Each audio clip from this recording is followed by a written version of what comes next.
ഇന്ത്യയിലെ ഏറ്റവും ഉയർന്ന ഉദ്യോഗ തലങ്ങളിലേക്കുള്ള പരീക്ഷയാണ് യൂണിയൻ പബ്ലിക് സർവീസ് കമ്മീഷൻ വർഷാവർഷം നടത്തുന്ന ഇന്ത്യൻ സിവിൽ സർവീസ് എക്സാം. ഇപ്പോൾ 3 ഘട്ടങ്ങളിലായി നടക്കുന്ന സിവിൽ സർവീസ് എക്സാം ആരംഭിക്കുന്നത് പ്രിലിമിനറി എന്ന് പറയുന്ന ഘട്ടത്തോടു കൂടിയാണ്. സിവിൽ സർവീസ് ആസ്പയർ ചെയ്യുന്ന കേരളത്തിലെ കുട്ടികൾ ഏറ്റവും ശ്രദ്ധയോടെ നോക്കേണ്ട ഒരു ആഴ്ചകളാണ് ഇപ്പോൾ വരുന്നത്. കാരണം 22 ജനുവരി 2025 യൂണിയൻ പബ്ലിക് സർവീസ് കമ്മീഷൻ പ്രിലിമിനറിക്ക് പരീക്ഷ എഴുതാൻ ആഗ്രഹിക്കുന്ന കുട്ടികളെ അപേക്ഷ സമർപ്പിക്കാനുള്ള നോട്ടിഫിക്കേഷൻ പുറപ്പെടുവിച്ചിട്ടുണ്ട്.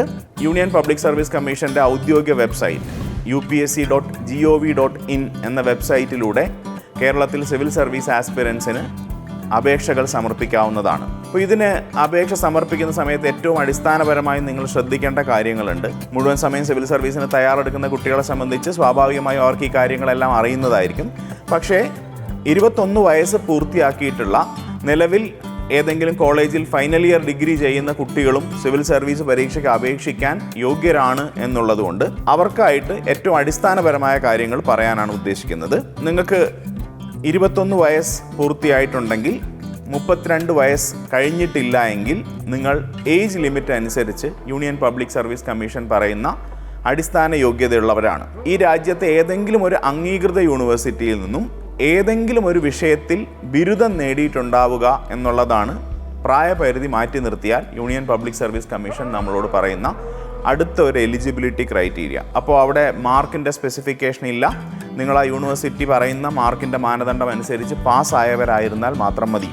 എഞ്ചിനീയറിംഗ് ബിരുദധാരികളാണെങ്കിലും മെഡിക്കൽ ബിരുദധാരികളാണെങ്കിലും മറ്റേതെങ്കിലും മലയാളം ലിറ്ററേച്ചർ മുതൽ പാലി ലിറ്ററേച്ചർ വരെ ഏത് വിഷയത്തിൽ നിങ്ങൾ ബിരുദധാരികളാണെങ്കിലും നിങ്ങൾക്ക് സിവിൽ സർവീസ് പരീക്ഷ എഴുതാം എന്നുള്ളത് മനസ്സിലാക്കേണ്ടതാണ്. പലപ്പോഴും ഇതിനെപ്പറ്റി ഒരുപാട് തെറ്റിദ്ധാരണകൾ ആളുകളുടെ ഇടയിലുണ്ട്. അപ്പോൾ ഏറ്റവും അടിസ്ഥാനപരമായിട്ട് ഏതൊരു ബിരുദധാരിക്കും UPSC പരീക്ഷയ്ക്ക് അപേക്ഷിക്കാം. ആകെയുള്ള ഒരു മാനദണ്ഡം എന്ന് പറയുന്നത് നിങ്ങളുടെ പ്രായം 21-നും 32-നും ഇടയ്ക്കായിരിക്കണം എന്നുള്ളതാണ്. പിന്നെ റിസർവ്ഡ് കാറ്റഗറിക്ക് സ്വാഭാവികമായും ചില ആനുകൂല്യങ്ങളുണ്ട്. നിങ്ങൾ OBC കമ്മ്യൂണിറ്റിയിൽ പെടുന്ന ആളാണെങ്കിൽ OBC നോൺ ക്രീമി ലെയർ എന്നുള്ളത് പ്രത്യേകം ശ്രദ്ധിക്കുക.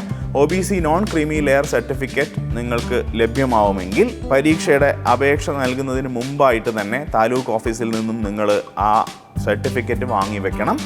അങ്ങനെയാണെങ്കിൽ ഈ 32 വയസ്സ് എന്നുള്ളതിന് 3 വർഷത്തെ ഇളവ് നിങ്ങൾക്ക് ലഭിക്കും. അതായത് 35 വയസ്സ് വരെ നിങ്ങൾക്ക് പരീക്ഷയ്ക്ക് അപേക്ഷിക്കാവുന്നതാണ്. ഷെഡ്യൂൾഡ് കാസ്റ്റ്, ഷെഡ്യൂൾഡ് ട്രൈബ് കാറ്റഗറിയിൽ പെടുന്ന ആളുകളാണെങ്കിൽ നിങ്ങൾക്ക് 5 വർഷത്തെ ഇളവുണ്ട്. അതുകൊണ്ട് തന്നെ 37 വയസ്സ് വരെ നിങ്ങൾക്ക് അപേക്ഷിക്കാം. പക്ഷേ നിങ്ങൾ ഈ ഓൺലൈൻ ആപ്ലിക്കേഷൻ സമർപ്പിക്കുന്നതിന് മുമ്പായിട്ട് ആ സർട്ടിഫിക്കറ്റുകളുമായി തയ്യാറായി നിൽക്കണം എന്നുള്ളത് മാത്രമാണ് അതിലെ പ്രധാനപ്പെട്ട ഒരു കാര്യം. ഈ വർഷം ഇപ്പോൾ 22-ാം തീയതിയാണ് നോട്ടിഫിക്കേഷൻ പുറത്തിറങ്ങിയിരിക്കുന്നത്. ഫെബ്രുവരി മാസം 11-ാം തീയതി വരെ നിങ്ങൾക്ക് അപേക്ഷ സമർപ്പിക്കാൻ അവസരമുണ്ട്. അപ്പോൾ സാധാരണഗതിയിൽ പെൺകുട്ടികൾ അതുപോലെ തന്നെ ഡിഫറൻ്റ്ലി ഏബിൾഡ് ആയിട്ടുള്ള ആളുകൾ ഇങ്ങനെ ചില കാറ്റഗറികൾക്ക് ഫീസ് എക്സെംപ്റ്റ് ചെയ്തിട്ടുണ്ട്. അല്ലാത്ത ആളുകൾ 100 രൂപ പരീക്ഷ ഫീസ് അടച്ചിട്ട് വേണം നിങ്ങൾ ഈ ഓൺലൈൻ ആപ്ലിക്കേഷൻ സമർപ്പിക്കാൻ.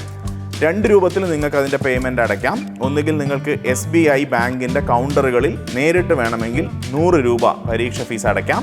അതല്ല എങ്കിൽ നിങ്ങൾക്ക് കാർഡുകൾ ഉപയോഗിച്ചിട്ടോ നെറ്റ് ബാങ്കിങ് ഉപയോഗിച്ചിട്ടോ ആപ്ലിക്കേഷനോടൊപ്പം തന്നെ നിങ്ങൾക്ക് ഈ ഫീസും അടയ്ക്കാവുന്നതാണ്. അപ്പോൾ ഇത് അവസാന ഡേറ്റ് വരെ കാത്തിരിക്കാതിരിക്കുക എന്ന് പറയുന്നതാണ് എപ്പോഴും നമുക്ക് അഡ്വൈസ് ചെയ്യാനുള്ള കാര്യം. നിങ്ങൾക്ക് ഇപ്പോൾ തന്നെ അതിൻ്റെ അപേക്ഷകൾ ഓപ്പൺ ആണ്. നിങ്ങൾക്ക് ഇപ്പോൾ തന്നെ അതിൻ്റെ അപേക്ഷകൾ കൊടുത്തു തുടങ്ങാവുന്നതാണ്. ഇതിന് വേണ്ടുന്ന അടിസ്ഥാന തയ്യാറെടുപ്പുകൾ നടത്തിയിട്ടുള്ള ആളുകൾക്ക് കേരളത്തിനെ സംബന്ധിച്ച് തിരുവനന്തപുരം, കൊച്ചി, കോഴിക്കോട് ഈ 3 ജില്ലകളിൽ നിങ്ങൾക്ക് പരീക്ഷാ കേന്ദ്രങ്ങൾ അനുവദിക്കപ്പെടും. സാധാരണഗതിയിൽ ഒരിക്കലും UPSC നിങ്ങൾ അപേക്ഷിക്കുന്ന സെൻറ്റർ അല്ലാതെ അനുവദിക്കാറില്ല. നിങ്ങൾക്ക് എപ്പോഴെങ്കിലും ഏറ്റവും അവസാനത്തേക്കൊക്കെ പോയി ലാസ്റ്റ് മിനിറ്റ് കൺഫ്യൂഷൻസ് ഉണ്ടെങ്കിൽ മാത്രമേ വേറൊരു സ്ഥലം അപേക്ഷിക്കുന്നവർക്ക് സാധാരണഗതിയിൽ കിട്ടാറുള്ളൂ.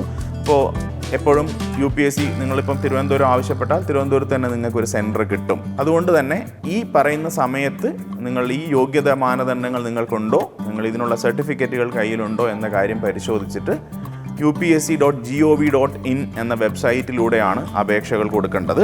അപ്പോൾ അതിൽ ഏറ്റവും പുതിയതായിട്ട് അതിൽ അപേക്ഷിക്കുന്ന ആളുകൾ ശ്രദ്ധിക്കേണ്ട കാര്യം upsc.gov.in കയറി നിങ്ങൾ ആദ്യം നിങ്ങളുടെ അടിസ്ഥാന വിവരങ്ങൾ, അതായത് നിങ്ങളുടെ പേര്, മാതാപിതാക്കളുടെ പേര്, നിങ്ങളുടെ വിദ്യാഭ്യാസ യോഗ്യത, ഇത്തരം പേഴ്സണൽ ഇൻഫർമേഷൻസ് വെച്ചിട്ടുള്ള ഒരു 1 ടൈം രജിസ്ട്രേഷൻ ആണ് ആദ്യം ചെയ്യേണ്ടത്. ആ 1 ടൈം രജിസ്ട്രേഷൻ പൂർത്തിയാക്കിയതിന് ശേഷം നിങ്ങൾ രണ്ടാം ഘട്ടത്തിൽ upsconline.gov.in എന്ന വെബ്സൈറ്റിലൂടെ UPSC എക്സാമിനുള്ള ഓൺലൈൻ ആപ്ലിക്കേഷൻ കൊടുക്കുക. അവിടെ നിങ്ങൾക്ക് ഈ എക്സാം സെൻറ്റർ അടക്കമുള്ള കാര്യങ്ങൾ നിങ്ങൾ അവിടെ കൊടുക്കണം. അപ്പോൾ ഈ രണ്ട് പേയ്മെൻറ്റ് ചെയ്യുന്നതും ഈ രണ്ടാമത്തെ ഘട്ടത്തിലാണ്. അപ്പോൾ വൺ ടൈം രജിസ്ട്രേഷൻ നിങ്ങൾ ഒരിക്കൽ ചെയ്താൽ നിങ്ങൾ എത്ര ചാൻസിൽ നിങ്ങൾ അപ്ലൈ ചെയ്യുന്നുണ്ടെങ്കിലും നിങ്ങൾക്ക് ഈ പേഴ്സണൽ ഡീറ്റെയിൽസ് വീണ്ടും കൊടുക്കേണ്ടതില്ല. അതിന് പകരം നിങ്ങൾ ഈ വൺ ടൈം രജിസ്ട്രേഷനിലൂടെ ലഭിക്കുന്ന ID ഓർത്തിരിക്കുക. അതല്ലെങ്കിൽ നിങ്ങളുടെ ഫോൺ നമ്പറോ ഇമെയിൽ ID ഉപയോഗിച്ച് നിങ്ങൾക്ക് ലോഗിൻ ചെയ്യാൻ, വൺ ടൈം പാസ്വേഡ് ഉപയോഗിച്ച് ലോഗിൻ ചെയ്യാൻ അവർ അവസരം തരുന്നുണ്ട്. അപ്പോൾ ഇതുമായിട്ട് ബന്ധപ്പെട്ടിട്ടുള്ള എല്ലാ കാര്യങ്ങളും നോട്ടിഫിക്കേഷനിൽ വ്യക്തമാണ്. അപ്പോൾ നിങ്ങൾക്ക് ഇന്ന് തന്നെ UPSCയുടെ ഓൺലൈൻ വെബ്സൈറ്റിൽ കയറി ഇതിനുള്ള ആപ്ലിക്കേഷൻ കൊടുത്തു തുടങ്ങാവുന്നതാണ്.